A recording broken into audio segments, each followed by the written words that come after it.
Hi, Julianne. I really enjoyed watching your video this week, and what I found interesting is you're also in the state of Virginia, and the statistics that you had found, I had found as well. So that was good. I was glad to see that. So what I did is I went and I wanted to find out a little bit more about the burnout that because we had both seen that there was one person who had been diagnosed with a substance abuse disorder and did lose their license. So I wanted to do a little bit more on that. And I found an article in 2018 called Experiences of Burnout Among Drug Counselors in a Large Opioid Treatment Program.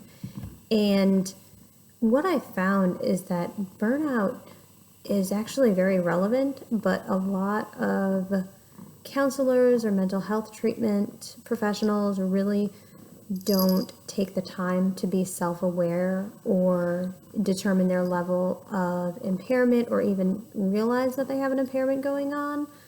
So in the article, they discussed how some strategies to notice that have to be self-initiated and others have to be provided through part of the employment. So some things they suggested were engaging in pleasurable activities such as socializing with friends, family, engaging in exercises, and then some of the things that they did on site in their employment is they talked about employees taking a break, so taking a break in between clients and just kind of having like a de-stressed few minutes with some other co-workers in their practice.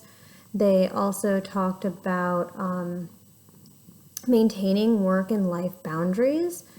I think one of the biggest things that we all struggle with as students, as workers, and I think it's in a lot of fields, is that work and life balance is really difficult to keep separated.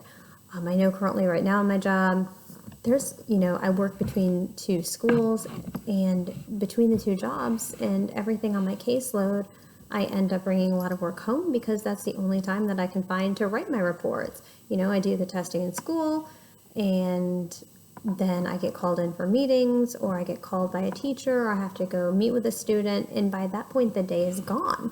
So when else would I write the reports other than home? So I can really relate to the difficulty in maintaining a work-life,